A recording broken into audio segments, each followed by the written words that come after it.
Hello friends, hydrocarbon चॅप्टरमध्ये आपण third part चालू करणार आहोत आज. तो म्हणजे अल्काईन. आत्तापर्यंत आपण अल्केन पाहिलेलं आहे, अल्कीन पाहिलेलं आहे. नंतर अल्केनचे method of preparation, chemical reactions, uses. त्याच पद्धतीने अल्कीनचे सुद्धा आपण मेथड ऑफ प्रिपरेशन, त्याचं आयसोमेरिझम, त्यानंतर त्याचे केमिकल रिॲक्शन्स आणि युजेस हा पार्ट पाहिला आहे. त्याच पद्धतीने आपण पुढचा पार्ट आपण आज चालू करणार आहोत, तो म्हणजे अल्काईन्स. आज आपण अल्काईनचं इंट्रोडक्शन आणि मेथड्स ऑफ प्रिपरेशन बघणार आहोत. तर अल्काईन म्हणजे काय तुम्हाला ऑलरेडी माहीत आहे. अल्काईन्स आर ॲलिफॅटिक. ॲलिफॅटिक म्हणजेच open chain unsaturated hydrocarbons. Unsaturated hydrocarbon म्हणजेच ज्यांच्यामध्ये कार्बन कार्बन ट्रिपल बॉन्ड आहे, containing at least one carbon carbon triple bond. their general formula is CnH2n-2. अल्काईनमध्ये एक किंवा एकपेक्षा जास्त कार्बन कार्बन ट्रिपल बॉन्ड असतात. आपल्याला माहीत आहे, जर कार्बन कार्बनमध्ये सगळीकडे सिंगल बॉन्ड असेल तर त्याला अल्केन असं म्हटलं जातं. कार्बन कार्बनमध्ये जर डबल बॉन्ड असेल तर त्याला अल्कीन असं म्हटलं जातं. आणि जर कार्बन कार्बनमध्ये ट्रिपल बॉन्ड असेल तर त्याला अल्काईन असं म्हटलं जातं. जनरल फॉर्म्युला अल्केनचा आहे CnH2n+2, अल्कीनचा आहे CnH2n, आणि आता अल्काईनचा आहे CnH2n-2. एक्झाम्पल अल्काईनचं तुम्हाला माहीत आहेत. इथाईन, CH ट्रिपल बॉन्ड CH, किंवा प्रोपाईन, ब्युटाईन, अशा अल्काईनचे एक्झाम्पल आहेत. अल्काईनचं आपण IUPAC नॉमेनक्लेचरसुद्धा मागच्या चॅप्टरमध्ये स्टडी केलेलं आहे. त्यामुळं पुढचा पार्ट आपण जे ऑलरेडी झालेला आहे तो म्हणजे isomerism in अल्काईन. अल्काईन shows position isomerism. आता पोझिशन आयसोमेरिझम म्हणजे काय हे तुम्हाला माहीत असलं पाहिजे, जे ऑलरेडी मागच्या चॅप्टरमध्ये आपण डेफिनेशन पाहिलेलं आहे. पोझिशन आयसोमेरिझम म्हणजे 2 or more compounds having same molecular formula but different position of triple bond. बघा एक्झाम्पलमध्ये मॉलिक्युलर फॉर्म्युला C4H6 म्हणजे ब्युटाईनमध्ये दोन तुम्हाला स्ट्रक्चर पॉसिबल आहेत. एक आहे ब्यूट 1 वायनी आणि दुसरा आहे ब्यूट 2 वायनी. ब्यूट 1 वायनीमध्ये जर बघितला तर डबल बॉन्ड ट्रिपल बॉन्ड जो आहे तो 1 आणि 2 नंबर कार्बनमध्ये नंबरिंग लेफ्ट टू राईट करावं लागेल. आणि ब्यूट 2 वायनीमध्ये ट्रिपल बॉन्ड जो आहे तो सेकंड आणि थर्ड कार्बनमध्ये आहे, ब्यूट 2 वायनी. या दोन्ही स्ट्रक्चरमध्ये मॉलिक्युलर फॉर्म्युला सेम आहे. तुम्ही जर काउंट केला तर 4 कार्बन आणि 6 हायड्रोजन आहेत. परंतु फरक कुठं आहे तर ट्रिपल बॉन्डची पोझिशन. पहिल्या स्ट्रक्चरमध्ये ट्रिपल बॉन्डची पोझिशन 1 आणि 2 कार्बनमध्ये, दुसऱ्या स्ट्रक्चरमध्ये ट्रिपल बॉन्डची पोझिशन 2 आणि 3 नंबर कार्बनमध्ये. आणि म्हणून हे दोन्ही एकमेकाचे पोझिशन आयसोमर्स आहेत. तर आपण हे पोझिशन आयसोमरिझमचे डेफिनेशन ऑलरेडी लास्ट चॅप्टरमध्ये पाहिलेले आहे. हे पोझिशन आयसोमरिझमचे डेफिनेशन परत एकदा तुम्ही. आता पुढचा पार्ट बघूयात, तो म्हणजे मेथड्स ऑफ प्रिपरेशन ऑफ अल्काईनमध्ये.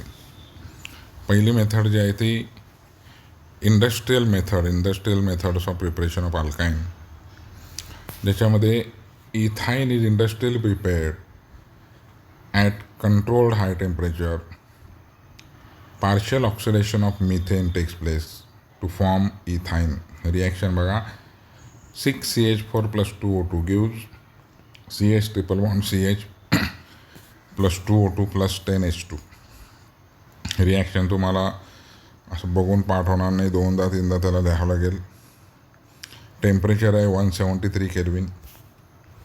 आणि म्हणून मिथेनला जर ऑक्सिजन गॅस बरोबर रिॲक्ट केलं at 173 kelvin temperature, ethyne is form. इथाईनचं स्ट्रक्चर बघा, CH ट्रिपल बॉन्ड CH आहे. असे 2 इथाईनचे मॉलिक्युल ह्याच्यामध्ये फॉर्म होतात. तर ही इंडस्ट्रियल सोर्स ऑफ मेथड म्हणजे मिथेनपासून इथाईन तयार करण्याची मेथड आहे. दुसरी आहे इंडस्ट्रियल तयार करण्याची मेथड जी आहे ती कॅल्शियम कार्बाईडपासून तयार केलं जातं. हा कॅल्शियम कार्बाईडमध्ये जर तुम्ही पाणी टाकलात, कॅल्शियम कार्बाईडमध्ये CaC2+2H2, it gives C2H2 + calcium hydroxide. C2H2 म्हणजेच इथाईन, त्याचं स्ट्रक्चर आहे CH ट्रिपल बॉन्ड CH. तर बऱ्याच ठिकाणी तुम्ही रोडवर जर वेल्डिंग करत असताना पाहत असाल तर त्यांच्याकडे पांढरे असे खडे असतात कॅल्शियम कार्बाईडचे, आणि एक टाकी असते त्यामधून कंटिन्युअस पाणी पडत असतं. त्या दोघांची रिॲक्शन होऊन त्यापासून इथाईन जो गॅस तयार होतो तो पाईपच्या सहाय्याने तो वेल्डिंग किंवा कटिंगसाठी वापरतो. मग इथाईनचा वापर जास्त मेटलचं वेल्डिंग आणि मेटलचं कटिंगसाठी वापर जास्त केला जातो. किंवा कॅल्शियम कार्बाईड आणि पाण्याचा वापर करून जर एखादी आंब्याची किंवा फळांची पेटी जर पेटीमध्ये जर थोडंसं कॅल्शियम कार्बाईड ठेवलात आणि बंद केला त्या पेटीला, तर पेटीमध्ये जे आत मॉइश्चर असतं त्या मॉइश्चरचं रिॲक्शन होऊन त्यापासून इथाईन गॅस तयार होतो, आणि या इथाईनमुळं फळ कृत्रिमरित्या पिकले जातात, आर्टिफिशियल रायपनिंग केलं जातं. तर तुम्ही कधी कुठली आंब्याची वगैरे पेटी आणला तर खाली एक लहानशी पुडी तुम्हाला सापडेल. या पुडीमध्ये कॅल्शियम कार्बाईड ठेवलं असते, लक्षात ठेवा, जे आरोग्यास घातक आहे, ह्याच्यापासून कॅन्सर होऊ शकतो. आता लॅबॉरेटरी मेथड बघा. हे दोन आपण जे पहिले बघितले ते इंडस्ट्रियल सोर्स बघितलं. लॅबॉरेटरीमध्ये इथाईन तयार करण्यासाठी पहिली मेथड आहे बाय डिहायड्रोहॅलोजनेशन ऑफ विसिनल डायहाइड. आता विसिनल डायहाइड परत मी तुम्हाला सांगायची गरज नाही पडायला पाहिजे. विसिनल डायहाइड म्हणजे असे डायहाइड ज्याच्यामध्ये दोन हॅलोजन शेजारच्या कार्बनला अटॅच असतात. तुम्ही खाली एक्झाम्पल बघा. CH सिंगल बॉन्ड CH आणि दोन्ही कार्बनला एक X म्हणजे हॅलोजन, आणि या रिॲक्शनचं नाव आहे डिहायड्रोहॅलोजनेशन. डी म्हणजे रिमूव्हल. काय रिमूव्ह होतं तर हायड्रो म्हणजे हायड्रोजन आणि हॅलोजन. एकाच रिॲक्शनमधून एकाच कंपाऊंडमधून हायड्रोजन आणि हॅलोजन रिमूव्ह होणे, हायड्रोजन आणि हॅलोजन बाहेर पडणे, या रिॲक्शनला म्हणलं तर डिहायड्रोहॅलोजनेशन. तर the process of removal of hydrogen and halogen from a compound is called dehydrohalogenation. ह्याच्यामध्ये फक्त हायड्रोहॅलोजनेशन जर म्हटलं असतं तर तिथं आपण म्हणलं असतं addition of hydrogen and halogen, पण तिथं डी हा शब्द आहे. डी म्हणजे रिमूव्हल. तसंच डिक्लोरिनेशन असं जर डेफिनेशन विचारले तर रिमूव्हल ऑफ क्लोरीन. डिहायड्रोजनेशन असं जर असेल तर रिमूव्हल ऑफ हायड्रोजन. तर ही जी रिॲक्शन आहे ती डिहायड्रोहॅलोजनेशनची रिॲक्शन आहे, ज्याच्यामध्ये removal of hydrogen and halogen from adjacent carbon atom, adjacent म्हणजे शेजारचे carbon atom, is called dehydrohalogenation. Vicinal डायहाइड react with alcoholic solution of KOH म्हणजे पोटॅशियम हायड्रॉक्साईड, आणि ह्याच्यापासून पहिल्यांदा तयार होईल अल्केनिल हॅलाइड. बघा पहिली रिॲक्शन, जनरल रिॲक्शन दिलं मी. CH सिंगल बॉन्ड CH दोन्ही कार्बनला X आहेत प्लस KOH. त्यामध्ये एक X आणि एक K निघून जाऊन त्यामधून KX तयार होईल, म्हणून ॲरोवर -KX लिहिलेलं आहे. आणि दुसऱ्या कार्बनचा हायड्रोजन आणि KOH मधला OH हे कंपाऊंड होऊन त्यापासून H2 तयार, आणि तयार झालेला कंपाऊंड जो आहे तो CH, पहिला CH आहे त्याच्यामधून X गेलेला आहे, डबल बॉन्ड C, दुसऱ्या कार्बनमधून हायड्रोजन निघून गेलेलं आहे आणि तिथं फक्त X राहिलेलं आहे. अल्केनिल हॅलाइड इज फॉर्म, आणि मध्ये म्हणून मध्ये जो आहे तो डबल बॉन्ड फॉर्म झालेला. या अल्केनिल हायलाइडला NaNH2 म्हणजे सोडा अमाइड, या सोडा अमाइडबरोबर जर रिॲक्ट केला तर परत Na आणि X निघून जाईल, आणि जो NH2 आहे तो NH2चं कन्वर्शन NH3 मध्ये होईल. म्हणून इथं ॲरोवर बघा तुम्ही -NaX आणि -NH3 असं लिहिलेलं आहे. म्हणजे याच्यामधून NaXसुद्धा निघून गेलेलं आहे आणि अमोनियासुद्धा गेलेलं आहे, आणि तयार झालेलं आहे C ट्रिपल बॉन्ड C म्हणजेच अल्काईन तयार झालेलं आहे. ह्याचे एक्झाम्पल बघूयात आपण. फर्स्ट एक्झाम्पल 1,2-डायब्रोमो इथेन, ज्याच्यामध्ये CH2 सिंगल बॉन्ड CH2 आहे, दोन्ही कार्बनला Br आहेत, प्लस KOH. ह्याच्यामध्ये पहिल्यांदा एक KBr निघून जाईल आणि एक H2 निघून जाईल. पहिल्या कार्बनमधून Br निघून गेल्यानंतर त्याचं कन्वर्शन फक्त CH2 मध्ये झालेलं आहे. दुसऱ्या कार्बनमधून हायड्रोजन गेल्यामुळं फक्त CH राहिलेलं आहे आणि Br अटॅच झालेलं आहे त्याला. ह्याचं नाव आहे ब्रोमोइथिन. या ब्रोमोइथिन बरोबर NaNH2ची रिॲक्शन जर केला सोडा अमाइडची, तर राहिलेला BR सुद्धा निघून जाईल आणि दुसरा कार्बनमधला परत हायड्रोजन निघून जाईल, म्हणजे परत डिहायड्रोहॅलोजनेशन घडेल आणि ह्याच्यापासून तयार होणार आहे CH ट्रिपल बॉन्ड CH म्हणजेच इथाईन तयार होईल. ही लॅबॉरेटरीमध्ये तयार करणारी किंवा लॅबॉरेटरीमध्ये इथाईन तयार करण्याची रिॲक्शन आहे. आणखी एक एक्झाम्पल आपण याच्यामध्ये जर बघितलं तर 1,2-डायक्लोरोप्रोपेन. 1,2-डायक्लोरोप्रोपेन व्हेन रिॲक्टेड विथ KOH, परत एक KCl निघून जाईल, एक H2 निघून जाईल आणि 1-क्लोरोप्रोपीन इज फॉर्म. 1-क्लोरोप्रोपेन कसं तयार झालं आहे? CH3 CH double bond CHCl.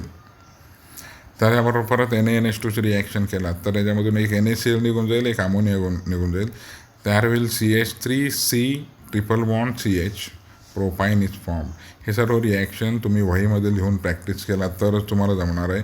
नुसतं रिॲक्शन वाचून कधीच जमत नसतात. त्यामुळे हे रिॲक्शन 2-3दा तुमच्या रफ पेजवर लिहून बघायचं, मगच हे रिॲक्शन तुम्हाला समजते. ही झाली इंडस्ट्रियल लॅबॉरेटरी मेथडमधली पहिली रिॲक्शन. आता second reaction from terminal alkynes. Higher alkynes are obtained by reacting metal acetylides with primary alkyl halides. बघा, टर्मिनल अल्काइन म्हणजे RC triple bond CH when reacted with lithium amide LiNH2, जसं मग अशी आपण सोडा amide बघितलं होतं NaNH2, तसं इथं वापरलेलं आहे लिथियम अमाइड LiNH2. तयार काय झालेलं आहे तर RC ट्रिपल बॉन्ड C जो हायड्रोजन आहे तो जाऊन त्या ठिकाणी Li ग्रुप आलेला आहे आणि त्यापासून NH3 ग्रुप निघून गेलेला आहे. ह्याचं नाव आहे अल्किन 1-ईल लिथियम. अल्किन 1-ईल YL आणि त्याच्या पुढं Li लिहिलं म्हणजे लिथियम इज फॉर्म. तसंच या अल्किन 1-ईल लिथियम बरोबर जर अल्काइल हॅलाइडची रिॲक्शन केलं, खाली एक्झाम्पल बघा तुम्ही, इथाईन CH triple bond CH plus LiNH2 it gives CH triple bond CLi. या CH ट्रिपल बॉन्ड CLi बरोबर जर CH अल्काइल हॅलाइड CH3CH2Br ची रिॲक्शन केला तर यापासून तयार झालेलं आहे CH ट्रिपल बॉन्ड CH2CH3 म्हणजे LiBr निघून जाईल यामधून. म्हणजेच लहान अल्काईनपासून मोठा अल्काईन, टर्मिनल पोझिशनला आपण एक अल्काईल ग्रुप अटॅच केला ना, इथाईनला आपण आणखी 2 कार्बन अटॅच केलेलं आहे, त्याला म्हटलं तर टर्मिनल अल्काईन. तर प्लस LiBr इज फॉर्म्ड. हीच रिॲक्शन प्रोपाईन बरोबर केला. When propyne is reacted with lithium amide it gives propene 1-इन Li आणि या प्रोपीन म्हणजे CH3C ट्रिपल बॉन्ड Li तयार होईल. त्याबरोबर CH3CH2Br ची रिॲक्शन केला तर काय होईल CH3C ट्रिपल बॉन्ड C आणि त्याला पुढे Li निघून जाईल आणि त्या ठिकाणी CH2CH3 ग्रुप अटॅच होईल प्लस LiBr निघून जाईल आणि तयार होणार आहे पेंट 3-इन. वरच्या रिॲक्शनमध्ये तयार झालेलं आहे ब्यूट 1 वायनिंग. तर अशा पद्धतीने 2 आपण industrial method of preparation study केले आणि 2 लॅबॉरेटरी मेथड तयार केले. सेकंड जी मेथड आहे त्याच्यामध्ये लहान अल्काईनपासून आपण मोठा अल्काईन तयार करू शकतो. त्यानंतर पुढचा पार्ट आहे जो आहे physical properties of alkynes. Physical properties of अल्काईनमध्ये पहिले प्रॉपर्टी आहे they are less dense than water, म्हणजे पाण्यावर हे तरंगतात, पाण्यापेक्षा वजनाने हलके आहेत. They are insoluble in water but soluble in organic solvent like ether, benzene, carbon tetrachloride. पाण्यामध्ये हे सोल्युबल होत नाहीत, पण तो यांना सोल्युबल करण्यासाठी ऑर्गॅनिक सॉल्वंट लाईक इथर लागेल किंवा बेन्झीन लागेल किंवा कार्बन टेट्राक्लोराईड म्हणजे CCl4 लागेल. त्यानंतर melting and boiling point of alkyne increases with increase in molecular mass, म्हणजे इथाईनपेक्षा प्रोपाईनचं molecular melting and boiling point जास्त असणार आहे. प्रोपाईनपेक्षा ब्युटाईनचं मेल्टिंग आणि बॉइलिंग पॉईंट जास्त असेल. ब्युटाईनपेक्षा पेंटाईनचं जास्त असेल. म्हणजे जसं जसं मॉलिक्युलर वेट वाढत जातं, मॉलिक्युलर मास, तसं त्याचं मेल्टिंग पॉईंट आणि बॉइलिंग पॉईंटसुद्धा वाढतं. तर आज आपण अल्काईनचं इंट्रोडक्शन, त्यानंतर अल्काईनचे मेथड ऑफ प्रिपरेशन आणि अल्काईनचं फिजिकल प्रॉपर्टी स्टडी केलेलं आहे. पुढच्या लेक्चरमध्ये आपण अल्काईनचे केमिकल रिॲक्शन स्टडी करणार आहोत. तर तोपर्यंत आपण थांबूयात. नेक्स्ट जे लेक्चर आहे त्यामध्ये केमिकल रिॲक्शन्स ऑफ अल्काईन आपण स्टडी करूयात. थँक्यू.